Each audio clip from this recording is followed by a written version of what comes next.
Hari ni kita nak cerita pasal World Superbike Essen dengan 2B Performance.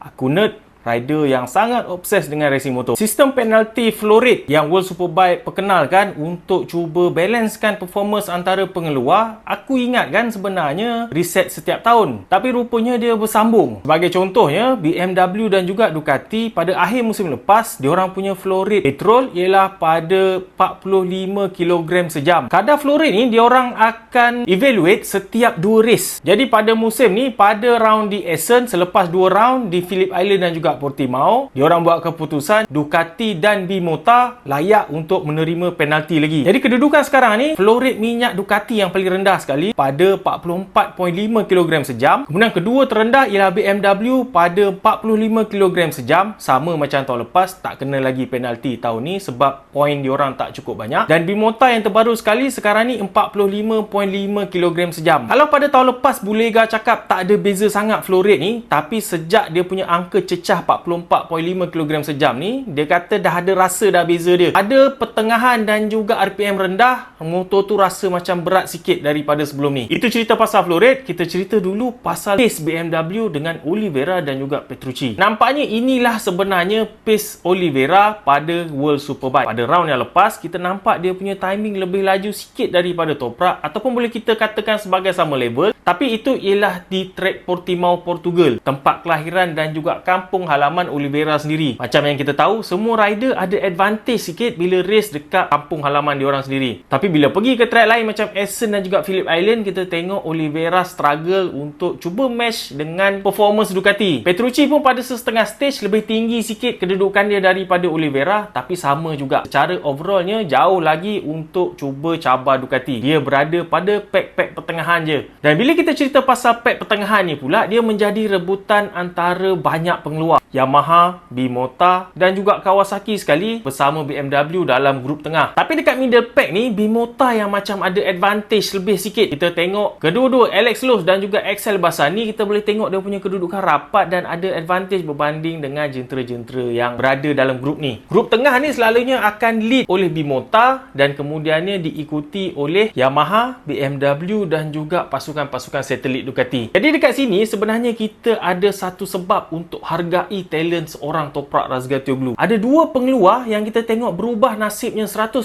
tanpa kehadiran dia, BMW dan juga Yamaha. Kedua-dua jenama ni jadi world champion disebabkan Toprak. Bila dia tak ada je, inilah kedudukan sebenar dia dengan rider-rider yang tak ada extraordinary talent. Sekarang kita cerita pasal Bulega pula. Tanpa Toprak, nampaknya macam dia boleh dominasi World Superbike. Walaupun boleh diganggu-gugat oleh dia punya teammate sendiri, Iker Lecuona yang nampaknya macam makin biasa dengan sebuah jentera Ducati. Alvaro Bautista yang dipindahkan ke satelit nampak macam hampir-hampir dapat podium, tapi tak berjaya. Dia cuma berada pada tempat keempat je. Nyaris-nyaris je nak ke podium. Cumanya pattern Bautista ni berbeza sikit daripada race pada tahun lepas dan sebelum-sebelumnya. Bautista ni selalunya akan struggle pada permulaan race dan kemudian dia recover menjelang akhir race. Sebabkan badan dia yang kecil tu, bila motor tu berat dengan tangki minyak yang penuh, handling dia tak mengikut kepada kesukaan dia. Bila dah setengah race, dah ringan sikit, barulah dia boleh bawa macam mana yang dia suka. Bila ditambahkan pula dengan berat ballast sejak tahun lepas, lagilah dia punya masalah ni menjadi lagi ketara. Tapi tahun ni kita tengok kedudukan keempat tu, dia punya pace laju daripada awal sampailah habis race. Jadi dia macam jumpa sesuatu dekat sini. Bulega sekarang ni dah menang 13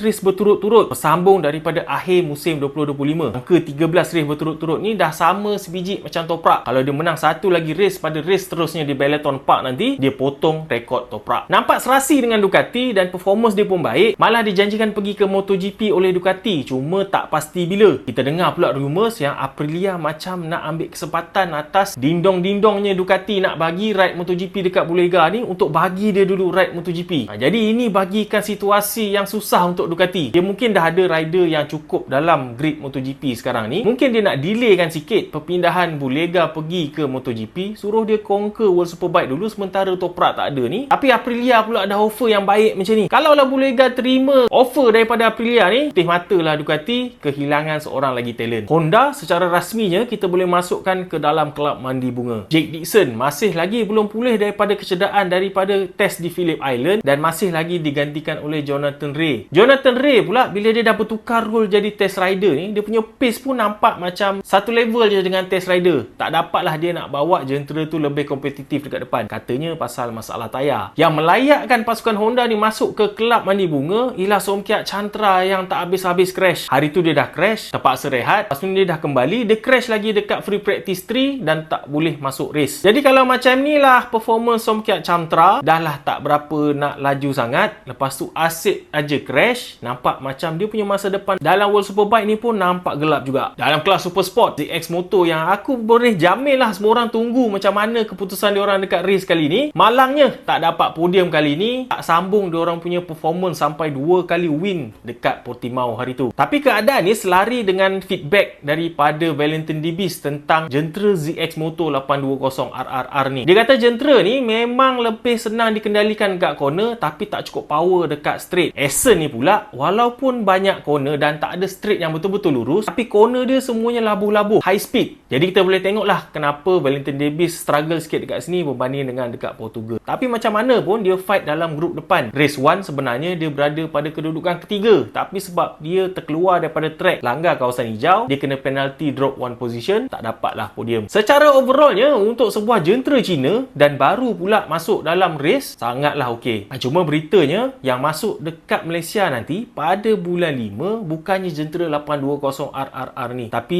ialah jentera 500 RR. Ada juga cerita dekat China, permintaan kepada 820 RRR ni meletup menjadi sangat tinggi sejak diorang menang race di Portimao hari tu. Tapi Zhang Sui secara mengejutkannya, dia nak limitkan pembelian consumer kepada jentera ni. Dia kata jentera ni terlampau hebat dan dia nak pilih, dia tak nak jatuh ke tangan yang salah. Rider-rider yang ada experience je yang dia berani nak jual. Dahsyat betul. Orang selalu kalau dah menang race, permintaan macam ni, inilah masa buat duit. Tapi dia boleh limitkan pula. Maknanya dia punya mentality tu bukan pasal duit. Dia memang passion kepada dunia motosikal ni. Dia nak crowd motosikal tu selamat. Dia tak nak jentera ni jatuh ke tangan yang salah. Jadi itu je ringkasan World Superbike di Essen. Baju yang aku pakai ni boleh didapati dekat beg kuning ataupun description aku sediakan. Helmet ni kalau berminat boleh PM. Jangan lupa World Superbike boleh diikuti di Sport TV Now.